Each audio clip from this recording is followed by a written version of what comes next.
Shalom Aleichem mes chers amis, j'espère que vous allez tous bien, que vous vous portez bien.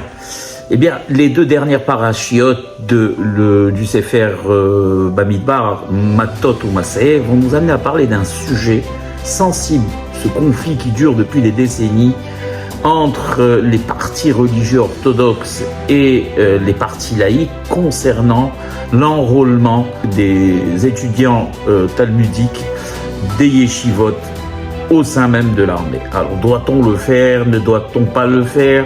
Alors, les arguments sont partagés. Si on prend le côté non religieux, alors ils vous diront que, et c'est vrai d'une certaine mesure, la guerre ayant usé, si vous voulez, le réservoir potentiel de soldats, le fait aussi que des soldats font plusieurs fois leur réserve pendant les temps de crise, comme c'est arrivé, ça arrive depuis octobre, ce fameux 7 octobre 2023, où il y a certains soldats qui ont fait plus de 200 jours d'armée. Donc on a besoin d'hommes, on a réellement besoin d'hommes. Du côté des religieux, ils vous diront que leur plus grande peur, c'est qu'ils rentrent religieux à l'armée et qu'ils en sortent non religieux. Et donc dans cet esprit, il faudrait que l'armée, bien évidemment, leur prépare un cadre dans lequel ils seraient préservés. Car on sait qu'à l'armée, eh bien, l'armée est mixte, il y a garçons et filles, et pour les religieuses, ça pose vraiment problème, sans parler de la cache-route la plus stricte, des heures de prière, des études, des heures d'études, etc., etc. Alors, dans les courants religieux, il y a plusieurs courants. Vous avez les courants orthodoxes qui sont beaucoup plus stricts, et vous avez les courants sionistes religieux qui ont eux-mêmes des brigades carrément dans l'armée, comme par exemple Netzach Yehuda qui a combattu jusqu'à il n'y a pas longtemps et qui a perdu pas mal d'hommes, où vous avez aussi les religieux sionistes qui combattent régulièrement dans l'armée, dans la police, qui sont également dans les forces de sécurité. Donc vous avez plusieurs courants. Le problème qui se pose, c'est au niveau des religieux orthodoxes qui disent qu'il est hors de question qu'ils abandonnent l'étude. Je vous donnerai mon point de vue à moi. C'est mon point de vue, on va dire, il est plus consensuel. Et je pense qu'on peut trouver une solution à ce problème et allier les deux volontés. Mais vous me direz, Yaakov, qu'est-ce que cela a à voir avec la paracha de Matot? Eh bien, ça a tout à voir et vous allez voir pourquoi.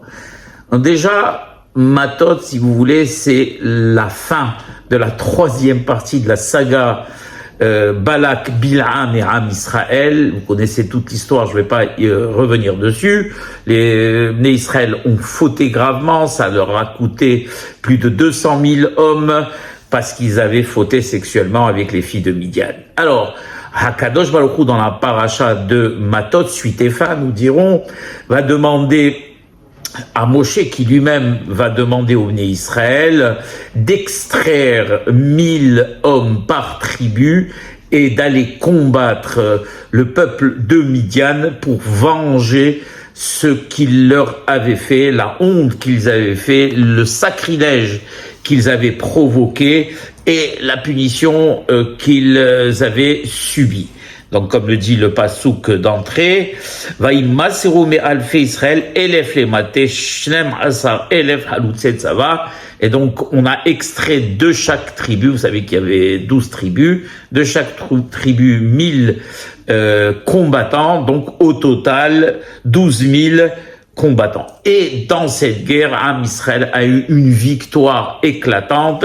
Ils ont tué tous les mâles, comme leur avait demandé Hakadosh Baruch Hu de Midian, et ils ont pris le butin de Midian, et ils sont rentrés victorieux. Mais la plus grande des victoires, c'est que après qu'on ait compté les soldats revenus, on s'est rendu compte qu'il n'y a pas eu un seul homme qui manquait. Tous les 12 000 soldats sont revenus sains et saufs du combat et il n'y a pas eu une seule perte.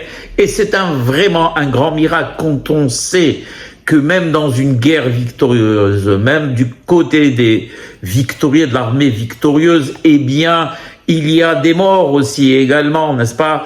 Comme il est marqué dans le Sefer de Shmuel, qui chazo vechazé tochal heref, vous savez que l'épée, elle a deux côtés, les deux côtés sont tranchants, et donc d'un côté, comme du côté des vaincus et du côté des vainqueurs, eh bien la guerre ne fait pas de cadeaux et il y a des morts des deux côtés. Or là, on se rend compte qu'il n'y a pas un seul mort, vraiment c'est un miracle spectaculaire qui est arrivé au Ham Israël. Alors comment on peut expliquer précisément ce miracle? Eh bien on peut l'expliquer en avançant déjà le pasuk pour que vous le compreniez.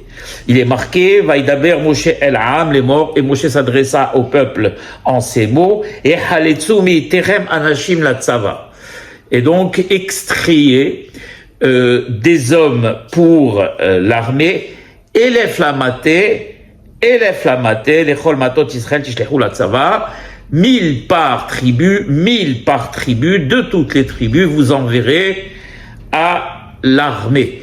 Et donc la question qu'on se pose, c'est que Moshe, ou le Ham Israël plutôt, n'était pas sourd. Alors pourquoi est-ce que Moshe a répété Elef Latsava, 1000 par tribu, 1000 par tribu? Eh bien, le Midrash Tanchuma nous explique que, en réalité, ce que Moshe voulait, c'est que pour chaque soldat qui allait combattre au front, une personne du Ham Israël, son vis-à-vis, on va dire, son binôme, restait au camp pendant ce temps pour prier et étudier. Et donc, il y avait 12 000 combattants et en même temps 12 000 étudiants qui veillaient sur ces soldats qui étaient au front par les prières et par l'étude. Et maintenant, on comprend, d'ailleurs, ça doit vous rappeler normalement quelque chose, vous avez fait le rapprochement tout de suite, n'est-ce pas? Eh bien, maintenant, on comprend pourquoi et comment Ham Israël, à l'époque, donc, de la guerre contre Midian, ont connu un si grand succès, comment ils ont pu frapper leurs ennemis, vraiment une victoire éclatante, et comment ils sont tous rentrés sains et saufs. Eh bien, simplement parce que chaque soldat ne comptait pas sur la force de son bras, sur son intelligence, sur sa malice, sur sa sagacité, mais plutôt sur la prière et l'application de son vis-à-vis, de son binôme qui était resté au camp pour prier. Il savait, chaque soldat savait que c'était vraiment et seulement la prière qui pouvait les protéger. Comme il dit David Hameler dans le Tehillim, Omdot hayu rachlenu bisharaych Yerushalayim, et on explique, Hazal nous explique, Mi gara meraglenu shayu omdot, eh bien, c'est Sha'arei Yerushalayim. Ça veut dire, qu'est-ce qui a fait que nos pieds ont tenu debout, c'est-à-dire qu'on ne soit pas effondré? Eh bien, ce sont tes portails, Jérusalem. C'est parce qu'à l'intérieur de tes portails, on étudiait la Torah. Donc ça, c'est ce qui s'est passé, ce que la paracha nous apprend. Donc, elle nous enseigne que il n'y a pas de possibilité de victoire sur le front sans l'aide bien des personnes qui restent en arrière, donc dans le camp ou dans les villes d'Israël, pour prier et pour étudier pour le salut des soldats. En réalité, ma position, elle est la suivante, c'est-à-dire que nous avons besoin les uns des autres. D'un côté, les soldats combattent, et de l'autre côté, nous avons les étudiants pour les protéger. Alors, certains vous diront, surtout les non-religieux, les non-croyants, vous diront non, on a besoin d'eux sur le front. Peu importe qu'ils étudient ou pas, ça ne change absolument rien. Ils sont assis à chauffer les bancs des yeshivot pendant que nous, on donne notre vie sur le front. Alors, déjà, apporter une précision. On ne parle pas d'étudiants qui chauffent le banc des yeshivot. On ne parle pas d'étudiants qui interrompent leur étude chaque demi-heure pour répondre au téléphone ou pour parler de choses en dehors, qui sont en dehors de l'étude, mais on parle bien évidemment d'étudiants sérieux, laborieux, assidus, concentrés, et peu importe leur niveau, car moi je suis pas de ceux qui diront seuls les étudiants brillants devront être dispensés d'armée et les autres non, car ce n'est pas, on va dire, la capacité à retenir ou aller vite dans l'étude qui fait de l'étudiant quelqu'un de qualité. Ce n'est pas comme dans les études classiques qu'on a l'habitude qu'on connaît beaucoup mieux, où c'est la personne qui réussit le mieux, qui réussit le plus vite, qui est le plus brillant, qui a le dessus et qui a le plus de chances d'avoir les meilleurs postes. Dans le spirituel,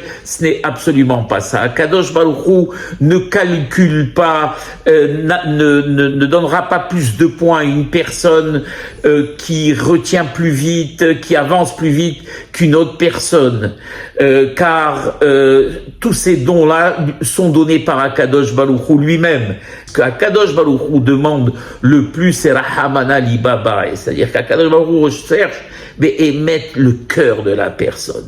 On a vu des étudiants dans des yeshivot peinés, qui n'arrivaient pas, qui mettaient des efforts considérables par rapport à d'autres, et on se demandait même ce qu'ils faisaient dans cette yeshiva, à un point tel que même les Raché Yeshivot leur ont dit, ils étaient découragés de ces élèves, et pourtant ces élèves sont devenus eux-mêmes de très très grands rabbins. Et ceux qui captaient vite ont tout laissé tomber du jour au lendemain. Donc on apprend que réellement, ce n'est pas au niveau du cerveau que cela se passe, mais au niveau du cœur, de la volonté, de l'envie, des midot tovot, des qualités, de la persévérance, de la tmimout, donc de la pureté de cœur et la pureté d'esprit. Et c'est ce que Akadosh Baruch Hu recherche, cet étudiant qui prie de tout son cœur, cet étudiant qui, par rapport à l'autre, mettra 2 heures ou 3 heures de plus sur un banc pour comprendre une sugia de Talmud, et ce n'est pas le nombre d'heures qu'il aura passé par rapport à l'autre qui fixera, mais c'est l'effort qu'il aura fourni. Et c'est de ces étudiants dont je parle, c'est ces étudiants qui Béhémet protègent réellement nos soldats, comme dans Milhemet Midian. Nos soldats peuvent compter sur ces étudiants. Ce dont je parle, moi, c'est une symbiose Béhémet, une union entre ces deux forces, entre les combattants sur le front et les étudiants des yeshivot, n'est-ce pas? En attendant de trouver Béhémet une solution qui conviendra aux partis orthodoxes qui demandent, et je les comprends, qu'un étudiant, comme l'a dit d'ailleurs Netanyahou, rentre haredi, orthodoxe, mais ressorte également orthodoxe.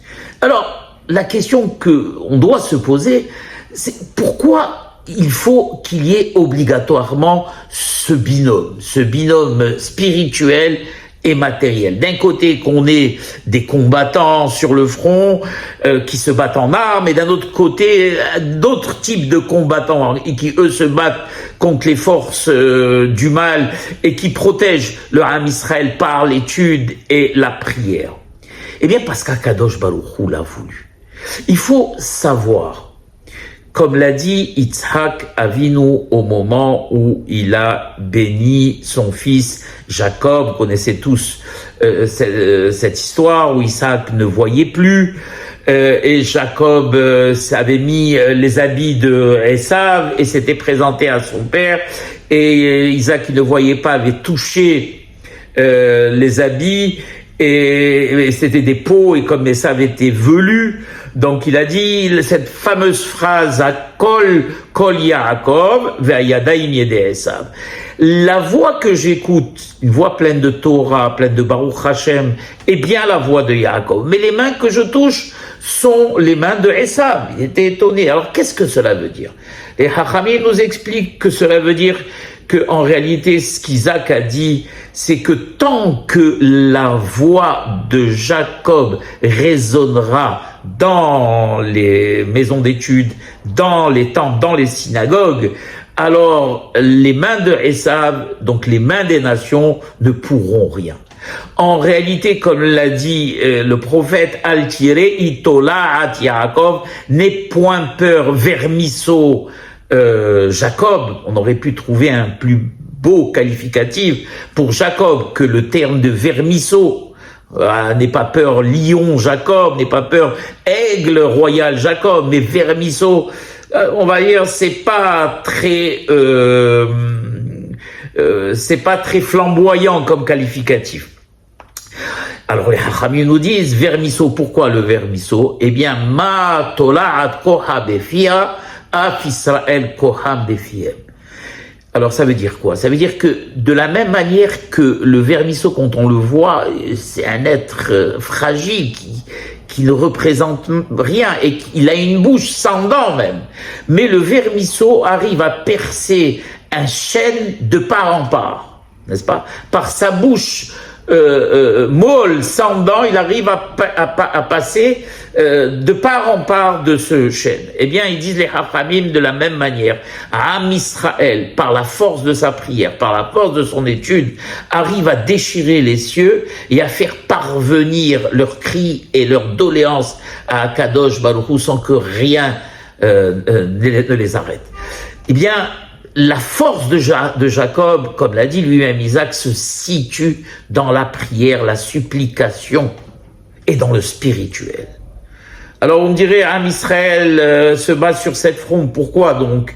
Eh bien, je dirais que premièrement parce que nous sommes pas conduits comme on se devait avec Akadosh Baruch Hu. Parce que si on s'était conduit comme on le devait, il y aurait eu la paix partout, toutes les nations nous auraient respectés et on aurait étudié tranquillement dans le temple de Jérusalem, on aurait offert les corbanotes, etc., etc.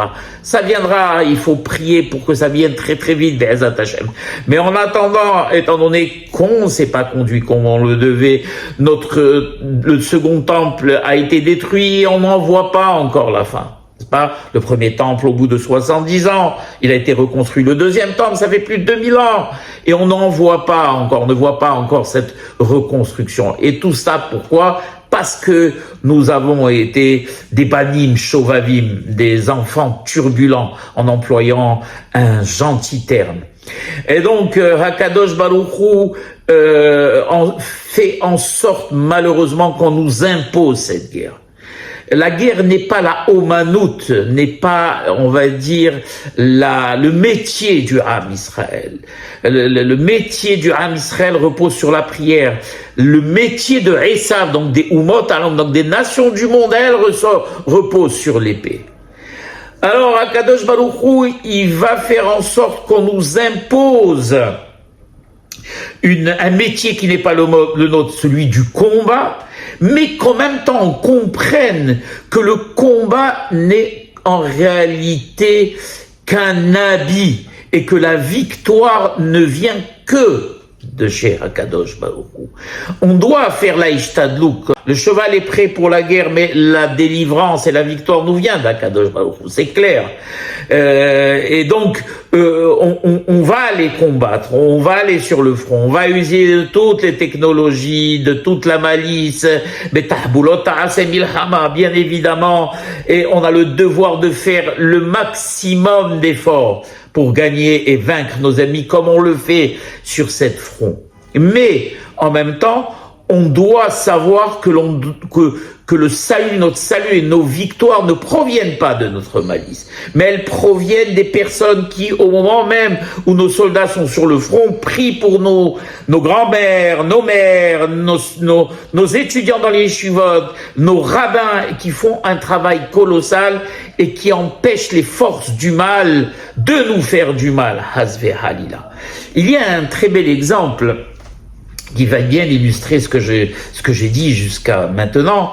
Eh bien, il y avait, c'est un midrash qui est très beau, il y avait un concours où on devait donner un prix aux meilleurs peintres. Et donc, on a invité tous les peintres de la région, et à la fin, il en est resté deux, et donc on allait savoir les départager, savoir qui allait gagner ce prix avec beaucoup d'argent à la clé. Et donc le premier peintre présente son tableau, c'est un tableau magnifique dans lequel est dessinée une corbeille de fruits avec des raisins. Et le tableau était tellement réussi que tous les oiseaux qui tournoyaient dans la salle, pensant que c'était des vrais raisins, se jetaient tête première sur le tableau, pensant picorer des raisins. Alors tout le monde est resté ébahi, vraiment, ils ont dit vraiment quelle merveille, c'est lui qui va gagner le prix. Mais pour être tout à fait, on va dire, honnête, eh bien on va voir déjà ce que le second a à nous, et impartial, on va voir ce que le second a à nous offrir. Et donc on demande au peintre le tableau, et le peintre dit au chef du jury, eh bien allez-y, voilà mon tableau est là-bas, et on voit de loin un rideau, et le chef donc du jury s'approche donc du tableau, et il va pour ouvrir le rideau, et il se rend compte qu'en réalité ce n'était pas un vrai rideau, mais c'était lui-même un rideau peint.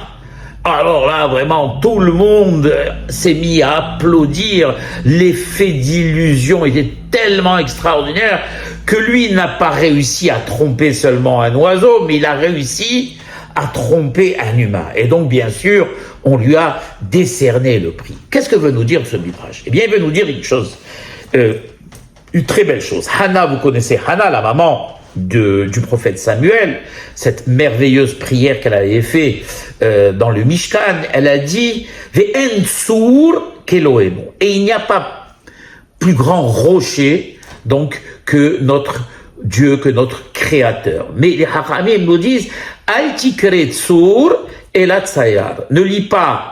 Très souvent, on a ça dans les Midrashim, c'est-à-dire que ce n'est pas un jeu de mots, c'est-à-dire que ce mot veut dire les deux mots à la fois. Tsur, qui veut dire rocher, donc rocher puissant, sur lequel on peut s'appuyer, mais en même temps, tsayar. Tsayar veut dire dessinateur. Alors, pourquoi dessinateur? Quel est le rapport avec dessinateur? Disent les Hachamim, il n'y a pas un dessinateur qui peut dessiner un dessin dans un autre. C'est quoi un dessin dans un autre? Si moi j'ai un dessin et je veux dessiner sur ce dessin, automatiquement je vais effacer le dessin du dessous. Eh bien, Akadosh Baruch Hu, lui, arrive à dessiner en même temps deux personnes, une femme enceinte et l'enfant qu'elle porte à l'intérieur. Mais ça veut dire encore une très belle chose. Dans un défilé militaire, les soldats reviennent de la guerre victorieux, on voit passer les tanks, on voit passer les avions, les tanks encore avec les canons tout noirs de fumée, les soldats auréolés de victoire, tout le monde les acclame, tout le monde dit vive l'armée, vive les soldats, merci pour tout ce que vous avez fait. Et ils disent les Hachamim dans le ciel, Hakadosh Baruch Hu, le dessinateur rit. Pourquoi il rit? Parce qu'il dit, regardez-les, ils ont été trompés par le dessin. Ce dessin, ce défilé militaire, ces tanks, ces soldats, ces mitrailleuses, ces avions, ils pensent tous que ce sont eux qui ont été à l'origine de la victoire, alors qu'en réalité, En sur qu'Elohenu en tsayar, la seule victoire, eh bien, elle nous vient de chez Hakadosh Baruch Hu. Et même avec l'armée la plus puissante, avec les technologies les plus puissantes, avec la malice et la chorma la plus grande, eh bien, si Hakadosh Baruch Hu Hazve Halila ne veut pas qu'on gagne une bataille, on la gagnera pas. Et même comme à l'époque des Hashmonaïm, avec une seule famille a pu battre l'empire grec. Pourquoi? Parce que la seule victoire, eh bien, elle nous provient d'Akadosh Baruch Hu. Et comment on peut être assuré de la victoire à chaque fois?